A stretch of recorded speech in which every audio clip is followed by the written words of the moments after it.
মজদুর সেও মদখোর, যে বিড়ি খাই সেও মদখোর, যে সিগারেট খাই সেও মদখোর, যে হিরোইন খাই সেও মদখোর, যে ফেন্সিডিল খাই সেও মদখোর, যাই নেশা খাই তাই মদখোর, সব মদখোর। যুবকদের সম্পর্কে আলোচনা কেন? এই যুব সমাজ এবং এই যৌবন কালের একটি বিশেষ মর্যাদা, দাম, গুরুত্ব, মাহাত্ম্য, শ্রেষ্ঠত্ব, মর্যাদা আল্লাহর কাছে আছে। যুবকদের মাধ্যমে অনেক খেদমত, অনেক কিছু আশা করা যায় এবং আশা করতে হবে। আল্লাহর ফদল করমে যুবকরা অনেক কিছু করতে পারে। এই জন্য বর্তমান যুব সমাজকে কিভাবে ক্ষতি থেকে রক্ষা করে যুব সমাজকে জান্নাতের পথে, ইসলামের পথে, কোরআন এবং বিশুদ্ধ সুন্নাহর পথে পরিচালনা করা যায়, বিষয়টা অত্যন্ত গুরুত্বপূর্ণ। মসজিদ কমিটির পক্ষ থেকে এই সময়ে এমন গুরুত্বপূর্ণ বিষয়ে আমাকে পরামর্শ দেওয়ার জন্য অনেক অনেক ধন্যবাদ। মোবারকবাদ, জাযাকুল্লাহু খায়রা। প্রিয় ভাইয়ারা, প্রথমে জানবো যুবক কারা। যাদের সম্পর্কে আলোচনা, আগে তাদেরকে চিনতে হবে। যুবক কারা, কাদেরকে যুবক বলা হয় এটা আমরা জানবো। যুবক আমরা বাংলাতে বলি, আরবিতে বলে শাবাব। ওখান থেকে সুব্বান, জমিয়ত সুব্বান আহলে হাদিস, শাবাবের বহু বচন সুব্বান। তো শাবাব শব্দ অর্থ হলো যুবক। আমার প্রিয় ভাইয়েরা, কোরআন কারীমের 3 থেকে 4 জায়গায় আল্লাহ সুবহানাহু ওয়া তাআলা যুবকদের পরিচয় দিয়েছেন। দেখেন তো, কোরআন কারীম পারা নম্বর 21, পৃষ্ঠা নম্বর 9, লাইন নম্বর 8 থেকে 9, সূরা নম্বর 30, সূরা রুম। এরপরে আল্লাহ সুবহানাহু ওয়া তাআলা বলেন, কোরআন কারীম পারা নম্বর 24, পৃষ্ঠা নম্বর 14, লাইন নম্বর 1 থেকে 3, সূরা মুমিন, আরেক নাম সূরা গাফির। যুবকদের সম্পর্কে আল্লাহ সুবহানাহু ওয়া তাআলা বলেন, কোরআন কারীম পারা নম্বর 26, পৃষ্ঠা নম্বর 2, লাইন নম্বর 14, সূরাতুল আহকাফ, 13 থেকে 14 নম্বর আয়াত। এখানে আল্লাহ সুবহানাহু ওয়া তাআলা যুবক কারা, যুবকদের একটা পরিচয় তুলে ধরেছেন। আল্লাহ বলেন, হুয়াল্লাযী খালাকাকুম মিন তুরাব সুম্মা মিন নুতফাতিন সুম্মা মিন আলাকাহ ثم يخرجكم طفلا ثم لتبلغوا أشدكم ثم لتكونوا شيوخا। এখানে আল্লাহ তাআলা মানুষ সৃষ্টির বিভিন্ন পর্যায় তুলে ধরেছেন। নুতফা, আলাকা, আস্তে আস্তে তিফিল, তোমরা ছোট্ট বাচ্চা হিসেবে পৃথিবীতে আসছো। সুম্মা লিতাবলুগু আশুদ্দাকুম, আশুদ্দ মানে তোমরা যৌবনকালে উপযুক্ত বয়সে তোমরা পৌঁছে গিয়েছো। এখানে আশুদ্ধ বলতে যৌবনকালকে বোঝানো হয়েছে, যৌবনকাল। আমার প্রিয় ভাইয়েরা, আল্লাহ সুবহানাহু ওয়া তাআলা আরেকটা আয়াত এই যৌবনকালের টাইমটা কখন থেকে শুরু, কখন শেষ, এটা আল্লাহ তুলে ধরেছেন। কখন থেকে যুবক কাউন্ট করা হবে এবং কখন এই যৌবনের টাইমটা শেষ, এটাও আল্লাহ তুলে ধরেছেন। কোরআন কারীম পারা নম্বর 26, পৃষ্ঠা নম্বর 2, লাইন নম্বর 11 থেকে 12, সূরাতুল আহকাফ, আয়াত নম্বর 14 থেকে 15। আল্লাহ বলছেন, হাত্তা ইযা বালাগা আশুদ্দাহু ওয়া বালাগা 40 সানা। আগের আয়াত যেটা একটু আগে বললাম, 24 নম্বর পারা, 14 নম্বর পৃষ্ঠা, 2 নম্বর লাইন, সূরা মুমিন। ওখানে কি বলছে? লিতাবলুগু আশুদ্দাকুম, তোমরা তোমাদের আশুদ মানে যৌবনকালে পৌঁছতে পারো। সেম শব্দ এখানেও আশুদ, 26 নম্বর পারা, 2 নম্বর পৃষ্ঠা, 13 নম্বর লাইন, সূরা আহকাফ, 14 থেকে 15 নম্বর আয়াত। আল্লাহ কি বলছেন? হাত্তা ইযা বালাগা আশুদ্দা, এখানেও আশুদ্দা আসছে। যখন তোমরা বালাগা, পৌঁছে যাবে, আশুদ্দাহু পর্যাপ্ত বয়সে, ও বালাগা 40 সানা, 40 মানে 40, এবং তোমাদের বয়স যখন 40 হয়ে যাবে। এই আয়াতের মাধ্যমে তাফসীর ইবনে কাসির মূল ভলিউম আরবি 8 খণ্ডের সূরা আহকাফ 14 থেকে 15 নম্বর আয়াত খুলেন। এই আয়াতের মাধ্যমে যৌবনকালের সূচনা ইঙ্গিত করেছে এবং যৌবনকালের যে টাইম, শেষ টাইম মোটামুটি এটাকে 40 কাউন্ট করা হয়েছে। 40। এই জন্য দেখা যায় বহু নবীকে, বিশেষ করে আমাদের নবী মুহাম্মদ সাল্লাল্লাহু আলাইহি সাল্লামকে আল্লাহ তাআলা 40 বছর বয়সে নবুয়ত দিয়েছেন। তো যৌবনের সূচনা কখন? তিরমিজির হাদিস, মান উলিদা লাহু ওয়ালাদ, যার সন্তান পৃথিবীতে আগমন করেছে, ফালিউহসিন ইসমাহু, সন্তানের সুন্দর একটা নাম রাখবে, ওয়া আদ্দাবাহু, আদব কায়দা শিষ্টাচার শিক্ষা দিবে। ফাইদা বালাগা, যখন সে বালেগ হবে, প্রাপ্তবয়স্ক হবে, স্বপ্নদোষ তার শুরু হবে। এই যে ফাইদা বালাগা, যখন সে বালেগ হবে মানে যুবক হবে। ফাইদা বালাগা, যখন সে বালেগ হয়ে যাবে, উপযুক্ত বয়স হবে, ফাজাউইজু, তখন তোমরা তাকে বিবাহ দিয়ে দাও। তার মানে বোঝা গেল, যখন থেকে স্বপ্নদোষ হয় তখন থেকে এটাকে ইসলামে যৌবনকাল হিসাবে ধরে নেওয়া হয়, তখন থেকে শরীয়ত লেখা হয়। রাসূল সাল্লাল্লাহু আলাইহি সাল্লাম বলেন, রুফিআল কালাম আনি সালাস, তিন ব্যক্তির ভালো মন্দ লেখা হয় না, আমলনামা লেখা হয় না। তার মধ্যে আনি সবি হাত্তা ইয়াবলুগা, ছোট বাচ্চা, হাত্তা ইয়াবলুগা, বালেগ না হওয়া পর্যন্ত, প্রাপ্ত বয়স্ক না হওয়া পর্যন্ত। আমার ভাই ভূমিকাতে আছে, যুবক কারা এটার পরিচয় তুলে ধরছে। কারণ যুবক কে এটা যদি আমি জানতেই না পারি, তাহলে যুবকদের কি ক্ষতি হচ্ছে এটা কেমনে জানবো, আর ওই ক্ষতি থেকে কিভাবে বাঁচবো? এই জন্য কোরআন থেকে 3টা এবং হাদিস থেকে প্রায় 3-4টা দলিল দিলাম আপনাদেরকে। যুবক কারা? আল্লাহ আরো বলেন, কোরআন কারীম পারা নাম্বার 4 পৃষ্ঠা নাম্বার 17 লাইন নাম্বার 1 থেকে 3, সূরা নাম্বার 4 সূরা নিসা। আল্লাহ বলছেন, وابتلوا اليتامى حتى إذا بلغوا النكاح অবতালুল ইয়াতামা হাত্তা ইযা বালাগু আন-নিকাহ, যতক্ষণ পর্যন্ত তারা বিবাহের বয়সে না পৌঁছে। এই আয়াতের মাধ্যমে যৌবনকালকে ইঙ্গিত করা হয়েছে। তাহলে কোরআন থেকে 4টা দলিল দিলাম। কোরআন কারীম পারা নাম্বার 4 পৃষ্ঠা নাম্বার 17, পারা নাম্বার 21 পৃষ্ঠা নাম্বার 9, পারা নাম্বার 24 পৃষ্ঠা নাম্বার 14, পারা নাম্বার 26 পৃষ্ঠা নাম্বার 2। এই 4টা আয়াত থেকে বুঝলাম যৌবনকালের শুরু এবং শেষ, এবং হাদিস থেকেও জানলাম। কিন্তু আধুনিক বিশ্বের দিকে যদি তাকান, পশ্চিমা কৃষ্টি কালচার, ইহুদি এবং খ্রিস্টানদের দিকে যদি লক্ষ্য করেন, তারা বলতেছে যে যৌবনকাল মূলত যুবক হিসাবে ধরা হয়। বিশ্ব স্বাস্থ্য সংস্থার তথ্য অনুপাতে 18 বা 19 থেকে এটা শুরু হয়। তার মানে বাংলাদেশের আবহাওয়ায় একটা মেয়ে যুবতী হয় 9 থেকে 10 বছরে, একটা ছেলে যুবক হয় 11 থেকে 12 বছরে। কিন্তু ইহুদি এবং খ্রিস্টানরা আপনার সন্তানকে নষ্ট করার জন্য বলছেন না, 18-19 পর্যন্ত যৌবনকাল না, এগুলো এমনি এমনি। 18-19-এর পর থেকে তারা যৌবনকালকে কাউন্ট করছে। এটা 100% ভুল, যেটা কোরআনের 4টা আয়াত এবং যে কটা হাদিস শুনাইলাম এর সাথে বিপরীত। তাহলে বক্তব্য ক্লিয়ার, যৌবনকালের সূচনা আমার আপনার হিসাব লেখা থেকে শুরু, যখন থেকে আমাদের স্বপ্নদোষ হয়, প্রাপ্তবয়স্ক হয়, বালেগ হয়, এখান থেকে আমার আমল নামা লেখা শুরু। আমি আমার যৌবনকাল লেখা শুরু, ভালো মন্দ লেখা শুরু হবে। কোরআন কারীম পারা নাম্বার 11 পৃষ্ঠা নাম্বার 10, পারা নাম্বার 30 পৃষ্ঠা নাম্বার 7। আল্লাহ বলছেন, إن رسلنا يكتبون ما تمكرون ইন্না রুসুলানা, আমার ফেরেশতারা, ইয়াকতুবুনা মা তামকুরুন, তোমরা যা করো এটা লিখে। কখন থেকে? এটা যখন যৌবনকাল শুরু হয় তখন থেকে লেখা শুরু হয়। যুবক ভাইরা, যুবকদের পরিচয় সম্পর্কে 4টা-5টা দলিল দিয়ে ক্লিয়ার করলাম। এবার যাচ্ছি গুরুত্বপূর্ণ বিষয়ে, যুবকদের অধপতনের কারণ। যুবকরা কেন নষ্ট হয়ে যাচ্ছে, যুবকরা কেন ধ্বংস হয়ে যাচ্ছে, যুবকদের চরিত্র, আচার, ব্যবহার, লেনদেন, কৃষ্টি কালচার, তাদের সংস্কৃতি, সভ্যতা, ভদ্রতা, নম্রতা, উন্নত চরিত্র কেন হারিয়ে ফেলছে, কি কি কারণ আছে? আমি 7 থেকে 8টি কারণ বলবো। অনেক কারণ আছে, কারণ প্রত্যেকটা কারণ এবং তার সমাধান বলতে হবে। এই জন্য বেশি কারণ বলার সুযোগ নেই। 7 থেকে 8টা কারণ বলবো এবং তার সমাধান দলিল ভিত্তিক। অনেকে ঘুমানো শুরু করলেন, কেন ঘুমাচ্ছেন? কেউ ঘুমাবেন না। জুমার খুতবা খুব গুরুত্বপূর্ণ।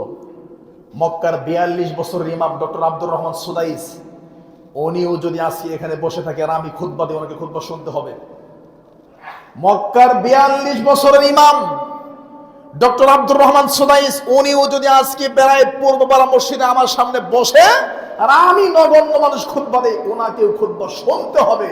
উনি যদি বলে আমি মক্কা মদিনার ইমাম, 42 বছরের ইমাম, আমি হারামাইন শরীফের প্রেসিডেন্ট, 2 মক্কা এবং মদিনার প্রেসিডেন্ট, আমি 2 মসজিদের প্রেসিডেন্ট বর্তমান, তা আমি তো সব জানি, আমার কি জানা দরকার আছে, একটু ঘুমাই, সৌদি আরব থেকে আসছে। জি না, মসজিদে যখন ঢুকে গেছেন তখন খুতবা আপনাকে শুনতেই হবে।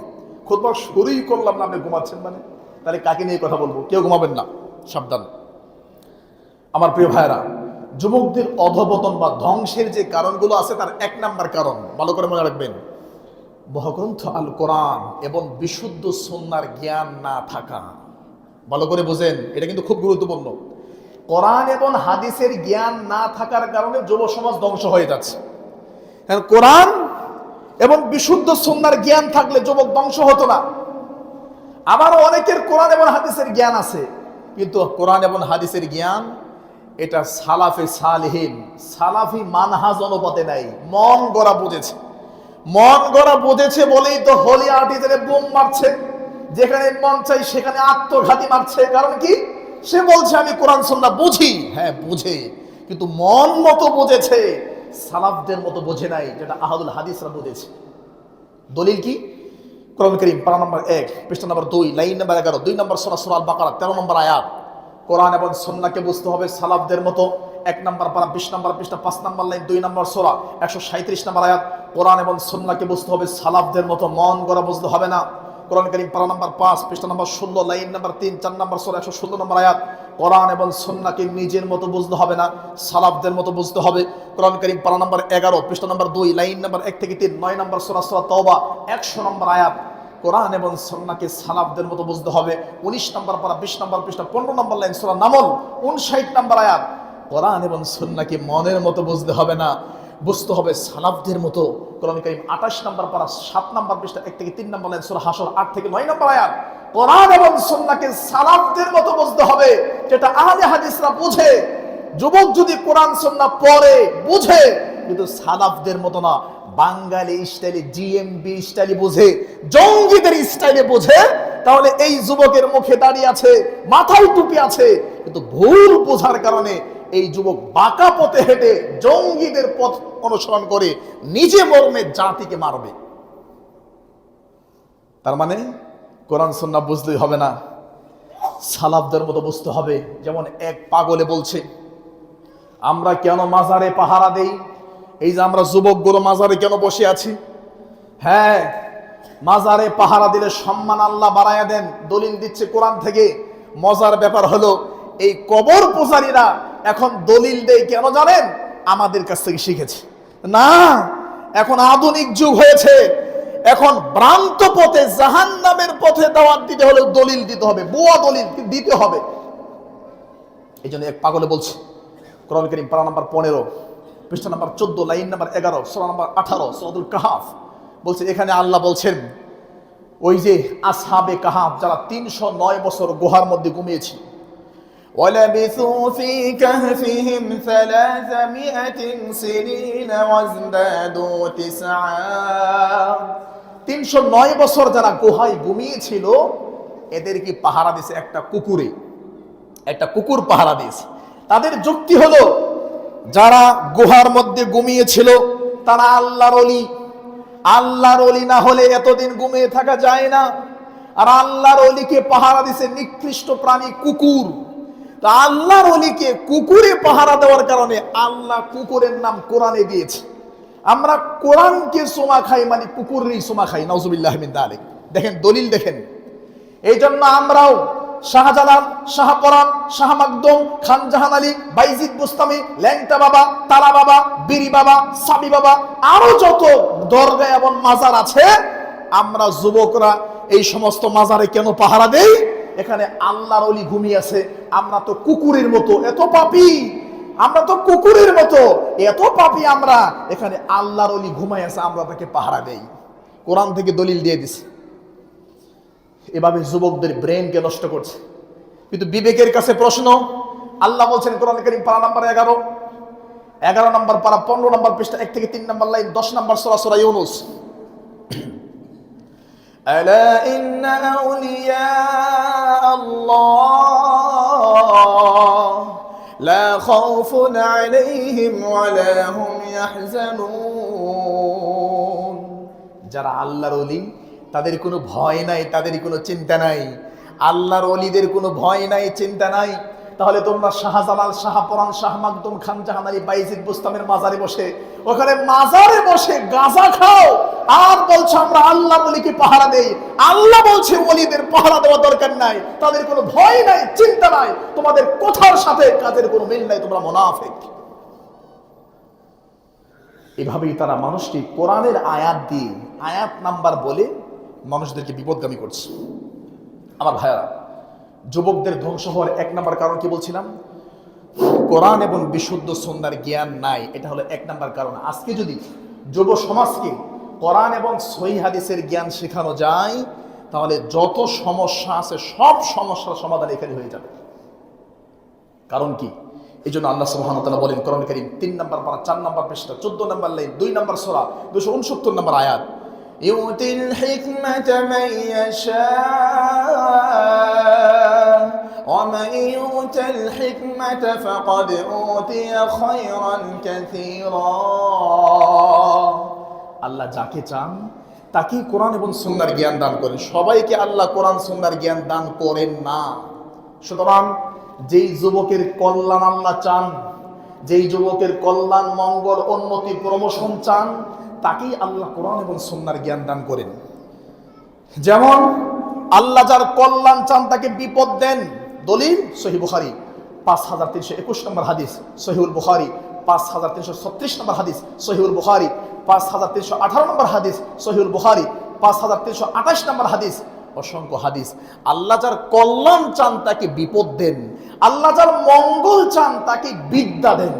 আল্লাহ যার কল্যাণ চান তাকে বিপদ দেন, আল্লাহ যার মঙ্গল চান তাকে বিদ্যা দেন। বিদ্যা কোরআন এবং সুন্নাহর বিদ্যা।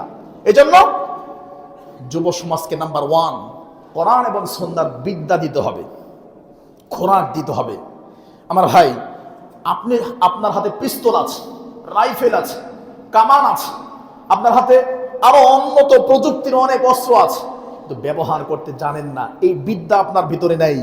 আপনার হাতে অস্ত্র থাকা না থাকা দুটাই সমান। তার মানে আগে আপনাকে জানতে হবে, আগে সেফটি, নিরাপত্তা নিশ্চিত করতে হবে।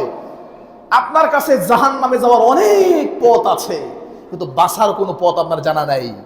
জাহান্নামে যাওয়ার বহু পথ আছে, ডানে বামে, সামনে পিছনে। বলবেন এটার দলিল কি? নেন দলিল। কোরআন কারীম পারা নাম্বার 8 পৃষ্ঠা নাম্বার 11 লাইন নাম্বার 5 থেকে 6, 7 নাম্বার সূরা সূরাতুল আরাফ। একই কথা। কোরআন কারীম পারা নাম্বার 8 পৃষ্ঠা নাম্বার 7, পারা নাম্বার 8 পৃষ্ঠা নাম্বার 8 লাইন নাম্বার 5 থেকে 6, সূরা নাম্বার 6 সূরাতুল আনআম আয়াত নাম্বার 156 থেকে 57। এখানে আল্লাহ বলছেন যে জাহান্নামে যাওয়ার অনেক পথ আছে। এই আয়াতের তাফসীর মন গড়া বললে হবে না।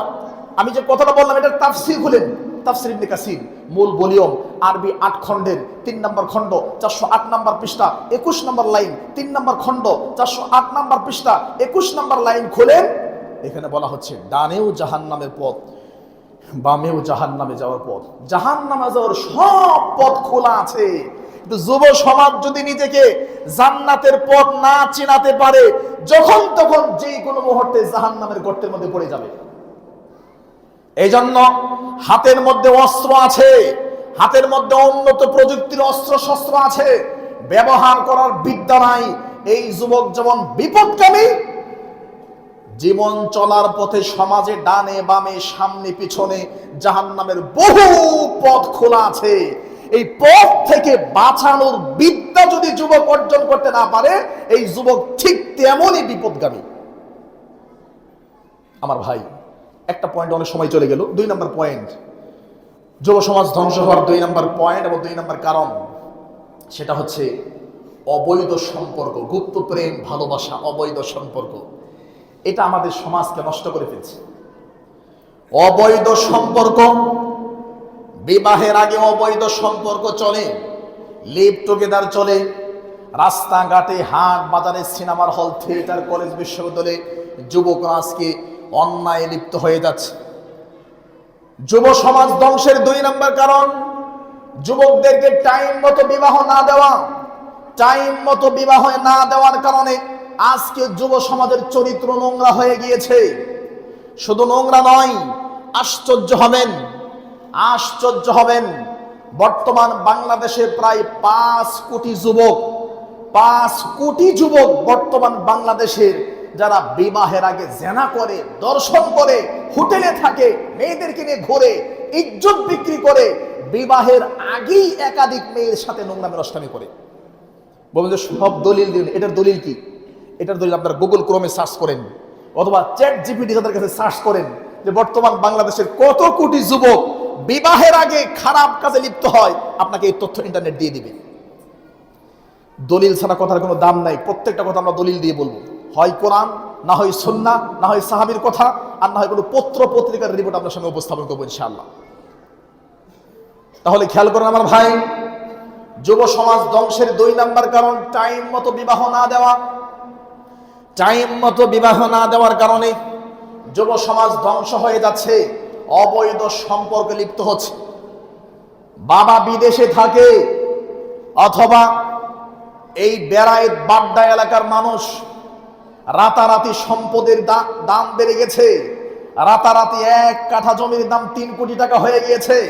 বাবার শরীরের রক্ত গরম, ছেলের শরীরের রক্ত গরম, অথবা বাপ বিদেশে থাকে, একটাই ছেলে, আব্বা একটা মোটর সাইকেল লাগবে আমার। কত টাকা? 5 লক্ষ টাকা। বাবা 5 লক্ষ টাকার মোটর সাইকেল ছেলেকে কিনে দিয়েছে। 5 লক্ষ টাকা দামের মোটর সাইকেল। ওই মোটর সাইকেলের টাকার মধ্যে হারাম ঢুকে আছে। মোটর সাইকেলের তেলটা হারাম টাকা দিয়ে কেনা। যেই শরীর দিয়ে মোটর সাইকেল চালাচ্ছে ওই শরীরের মধ্যে হারাম রক্ত আছে। আর পিছনে মামাতো বোন, খালাতো বোন, ফুফাতো বোন বসিয়ে এরপর 300 ফিট, এই 300 ফিট রাস্তার উপর দিয়ে হারাম টাকা দিয়ে কিনা মোটর সাইকেল, হারাম টাকা দিয়ে কিনা তেল, হারাম টাকায় অর্জিত এই শরীর দেহ, আর পিছনে হারাম খোরের একটা সম্পর্ক, খালাতো বোন, মামাতো বোন অথবা গার্লফ্রেন্ড নিয়ে সব হারাম যখন এক হয়ে যায়, মোটর সাইকেলও গরম, তেলও গরম, শরীরও গরম, পিছনে গরম জিনিস বসে আছে, এই সব গরম একত্রিত হয়ে 300 ফিট দিয়ে যখন মোটর সাইকেল মনে করেন আমরা বিমান চালাচ্ছি, যখন 140 কিলোমিটার বেগে টান দেয় তখন সব ধ্বংস হয়ে যায়, নিজে মরে জাতিরে মারে।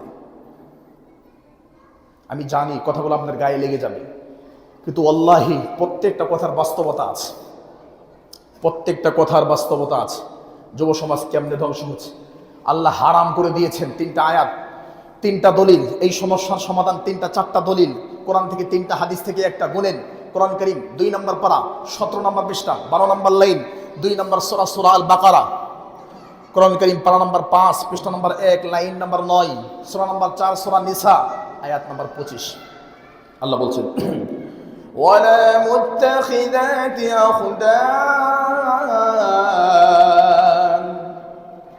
অবৈধ সম্পর্ক নারীদের জন্য হারাম, তাহলে পুরুষদের জন্য জায়েজ জিনা। আরেকটা আয়াত কোরআন কারীম পারা নম্বর 6 পৃষ্ঠা নম্বর 6 লাইন নম্বর 13, 6 নম্বর পারা 6 নম্বর পৃষ্ঠা 13 নম্বর লাইন, 5 নম্বর সূরা, সূরা মায়েদা 5 থেকে 6 নম্বর আয়াত। আল্লাহ বলছেন, ওয়ালা মুত্তাখিযি আখদান, অবৈধ সম্পর্ক, নারী এবং পুরুষের অবৈধ সম্পর্ক, এটা নারীর জন্য যেমন হারাম, পুরুষের জন্য তেমনই হারাম। আর যুব সমাজ এই হারাম সম্পর্কের মধ্যে ডুবে দেশ এবং জাতিকে, সমাজকে নষ্ট করে ফেলছে। 2 নম্বর কারণ। তো সমাধান কি? সমাধান হচ্ছে রাসূল সাল্লাল্লাহু আলাইহি ওয়াসাল্লাম বলেন, ফাইদা বালাগা, তোমার সন্তান যখন বালেগ হয়, ফাজাউইজু, তখন সন্তানকে বিবাহ দিয়ে দাও। ফাইন বালাগা, সন্তান বালেগ হয়ে গিয়েছে, সন্তান প্রাপ্তবয়স্ক হয়েছে, সন্তানের স্বপ্ন দোষ শুরু হয়েছে, এখন সন্তানের বয়স 12, 13, 14 বছর। এখন সেই পশ্চিমা ইতিহাসের দিকে না তাকায়া আপনার সন্তানকে বিবাহ বন্ধনে আবদ্ধ করাতে হবে। সন্তান 12 বছরে বালেগ হয়েছে, 22 বছরে সন্তানকে বিবাহ দিয়েছেন। এই যে 8 বছর 10 বছর, ফাআসাবা ইসমা, যত পাপ করেছে, ফাইন্না ইসমাহু কানা আলা আবি, এই পাপ বাপের ঘাড়ে আসবে, এই পাপ বাপের ঘাড়ে আসবে। 2 নম্বর সমস্যা, 2 নম্বর সমাধান বললাম।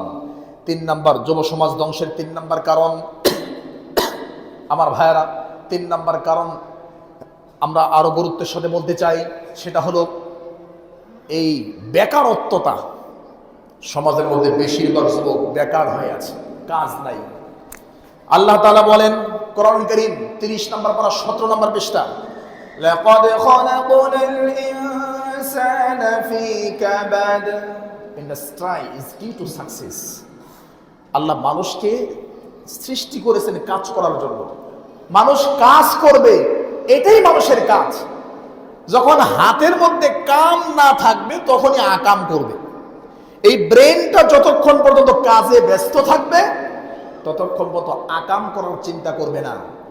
হাতের সামনে যখন কাম থাকবে না, কর্ম থাকবে না, তখন সে আকাম করবে।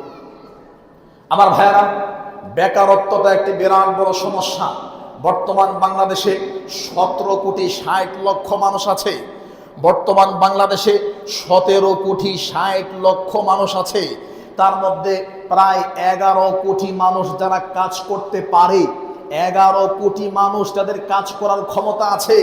এই 11 কোটির মধ্যে আবার 5 কোটি আছে যুবক। এই 11 কোটি বা 5 কোটির মধ্যে প্রায় 27 লক্ষ যুবক, 27 লক্ষ মানুষ যাদের কোনো কাম নাই। কাম যখন নাই তখন আকামি কাম হয়ে যায়। যখন কাম থাকে না তখন আকাম কাম হয়ে যায়। তো যুব সমাজ ধ্বংসের 3 নাম্বার কারণ হলো বেকারত্বতা। এই বেকারত্বতা দূর করতে হবে। কোনো না কোনো কাজে যুবককে ব্যবহার করতে হবে। যুব সমাজ শরীরে শক্তি আছে, ব্রেনের শক্তি আছে, মস্তিষ্ক সতেজ আছে। এই মানুষটা যখন তার সামনে কোনো কাজ নাই তখন সে আকাম করবে। এই জন্য বাংলাদেশ সরকারের উচিত, সমাজ ব্যবস্থার উচিত যুবকদেরকে কোনো না কোনো কাজের মধ্যে লাগায় রাখা, যাতে আকাম করতে না পারে, অন্তত পক্ষে নোংরামি নষ্টামি যাতে করতে না পারে, এটাকে ব্রেনে রাখতে হবে। যুব সমাজ ধ্বংসের 4 নাম্বার কারণ আমার ভাইয়ারা, অত্যন্ত গুরুত্বপূর্ণ কারণ, সেটা হলো মোবাইল এবং ফোন। মোবাইল ফোনের মাধ্যমে যুব সমাজ ধ্বংস হয়ে যাচ্ছে। লা হাওলা ওয়ালা কুওয়াতা ইল্লা বিল্লাহ। একটু ভালো করে খেয়াল করবেন আমার ভাইয়ারা, আজকে মোবাইল ফোন এটা যেমন উপকারী, এর চেয়ে ক্ষতির দিক অনেক বেশি।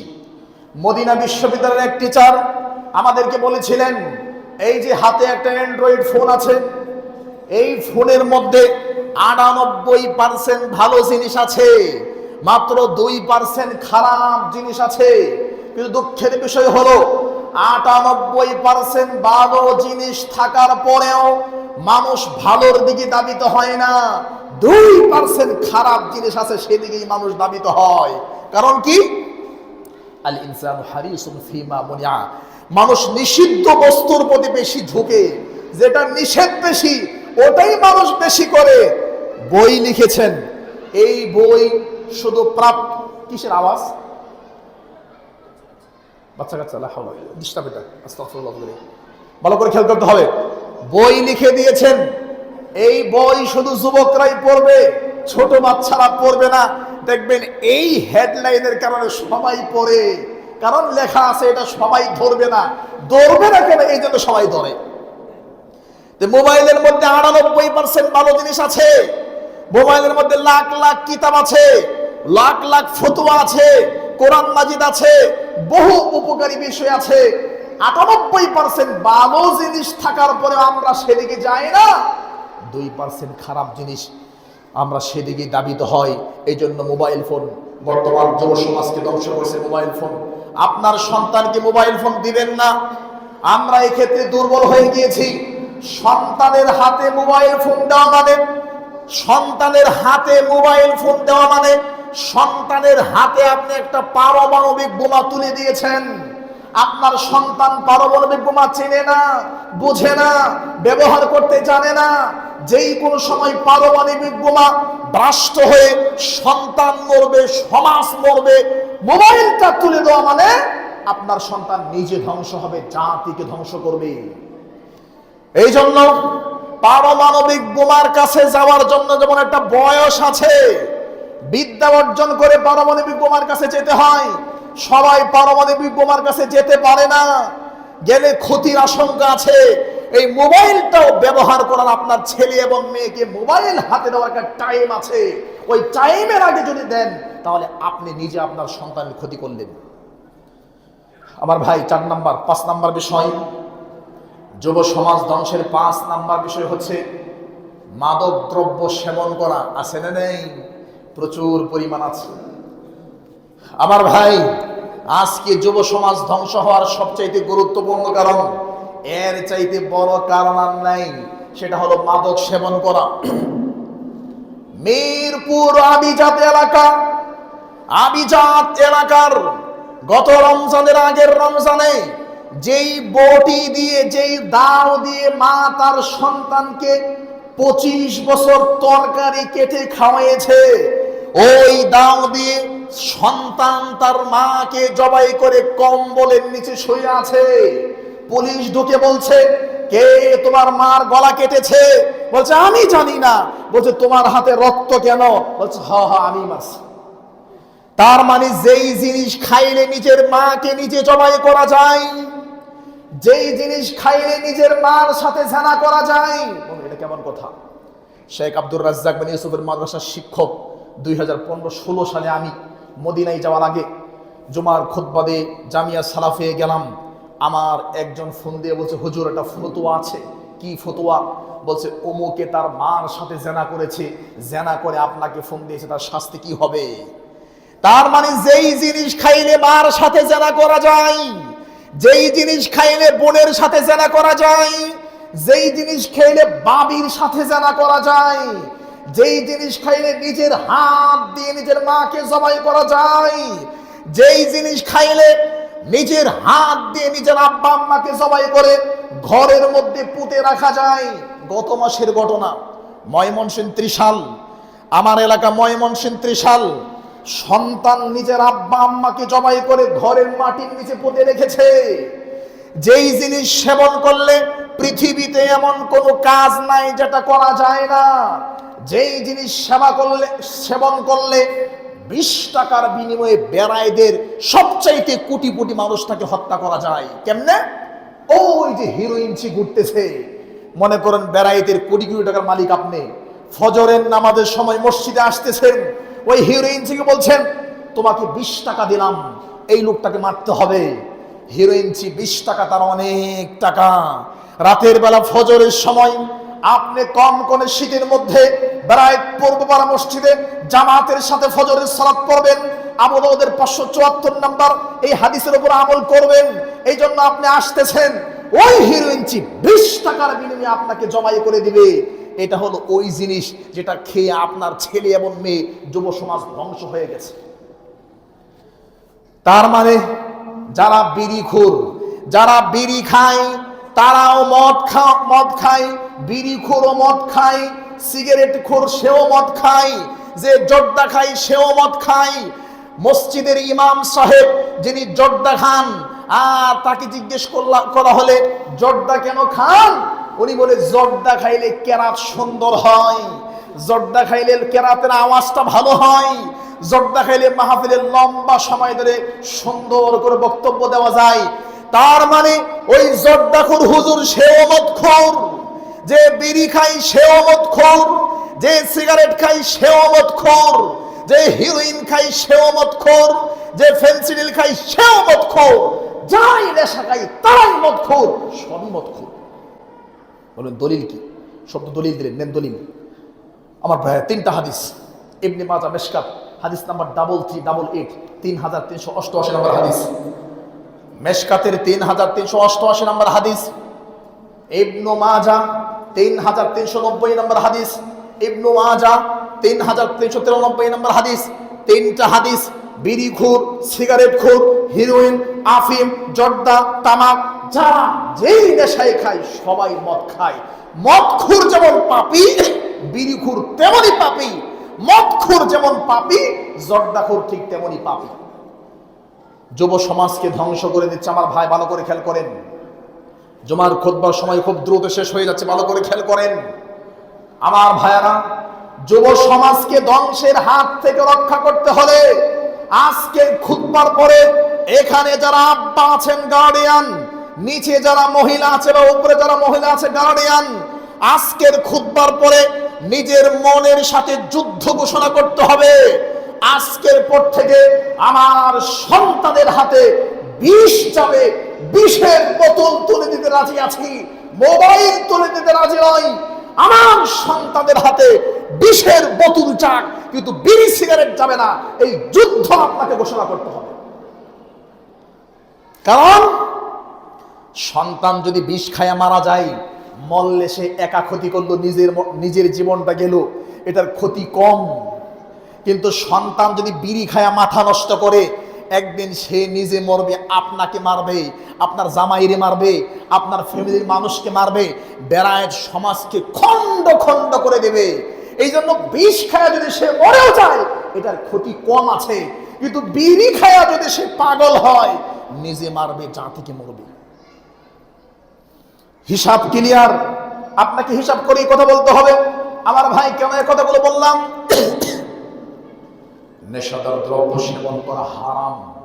আল্লাহ বলেন 2 নম্বর পারা 13 নম্বর পৃষ্ঠা 13 নম্বর লাইন 2 নম্বর সূরা সূরা আল বাকারা, কোরআন কারীম পারা নম্বর 5 পৃষ্ঠা নম্বর 4 লাইন নম্বর 5 থেকে 6, 4 নম্বর সূরা, কোরআন কারীম পারা নম্বর 13 পারা নম্বর 14 পৃষ্ঠা নম্বর 13 লাইন নম্বর 3 থেকে 4, 16 নম্বর সূরা সূরা নাহাল, কোরআন কারীম পারা নম্বর 7 পৃষ্ঠা নম্বর 2 লাইন নম্বর 1 থেকে 2, 5 নম্বর সূরা সূরা মায়েদা 90 থেকে 92 নম্বর আয়াত। নেশাদার দ্রব্য সেবন করা হারাম।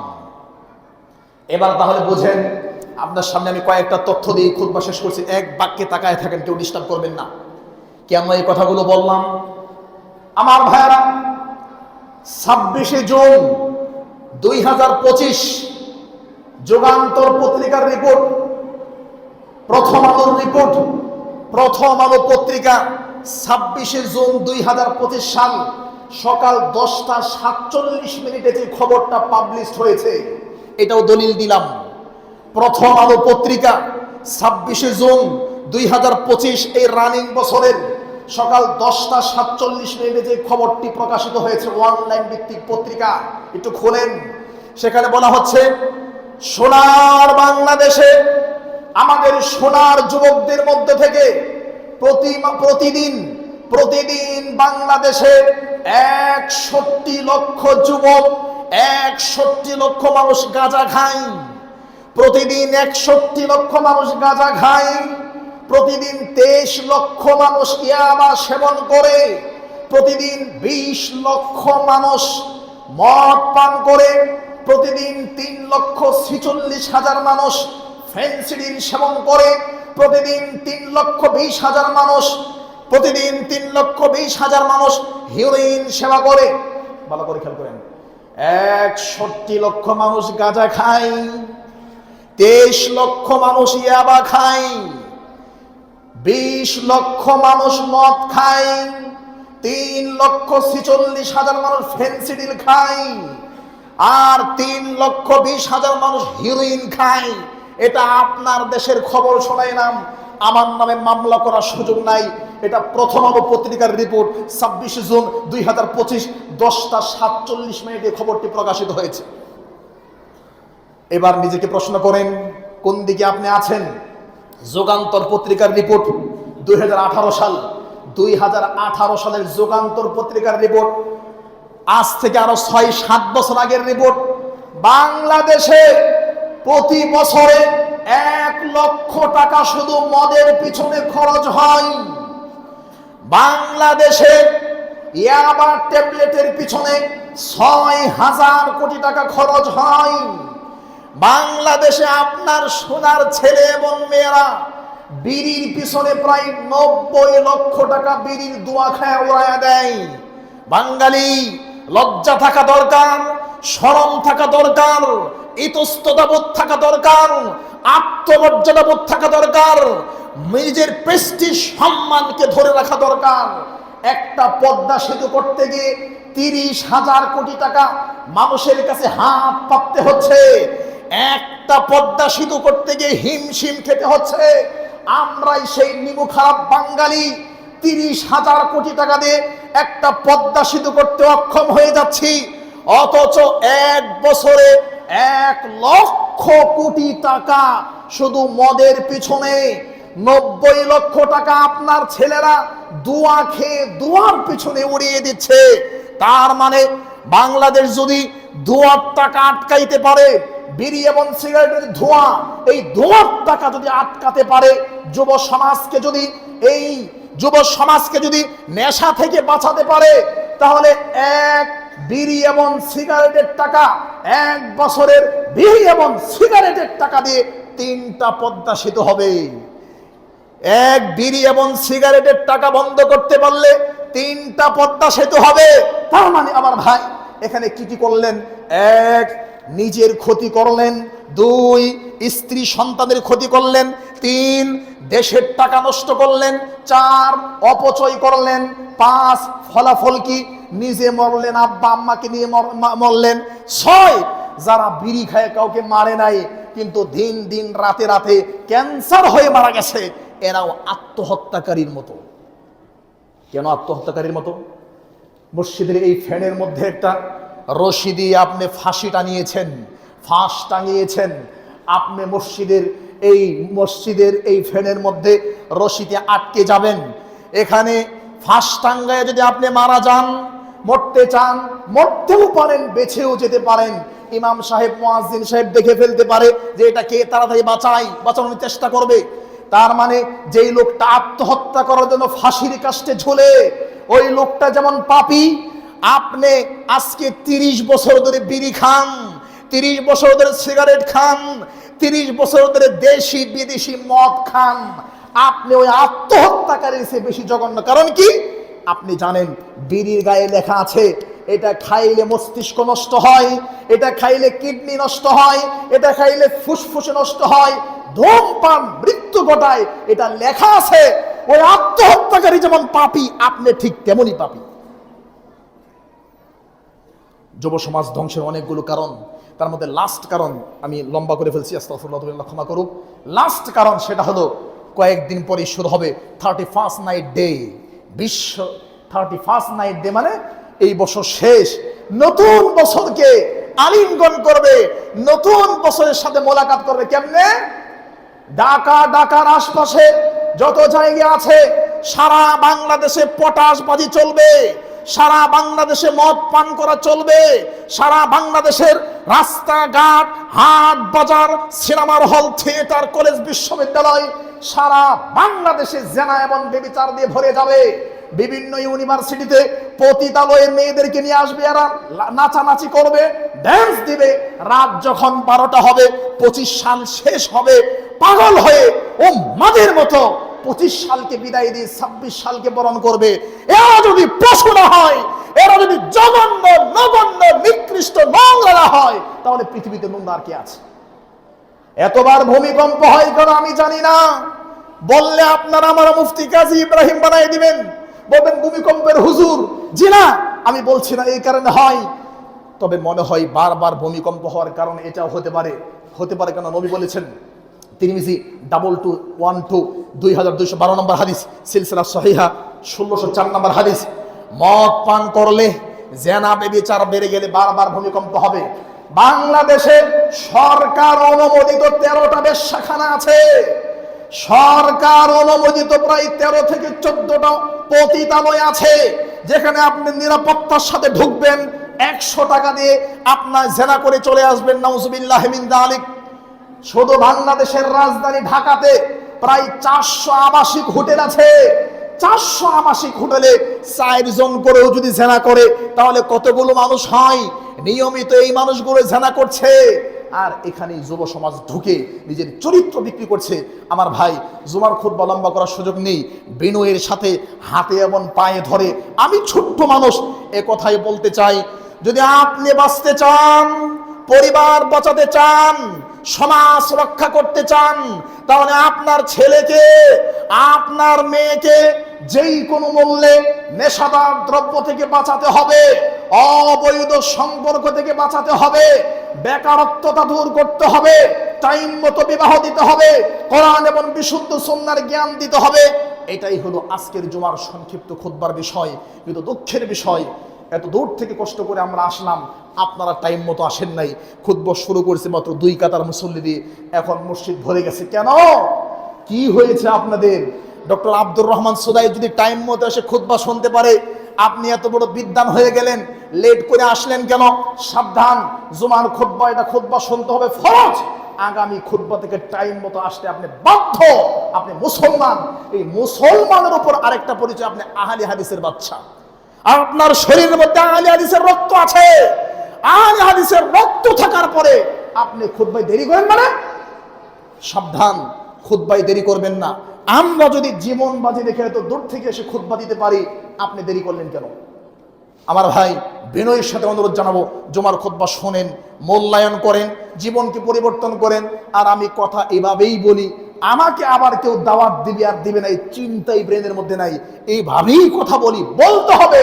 কারণ বাঙালির চামড়া মোটা, এই মোটা চামড়া দিয়ে কথা মোটা করেই বলতে হবে। আল্লাহ বোঝার তৌফিক দান করুক, আল্লাহুম্মা আমিন।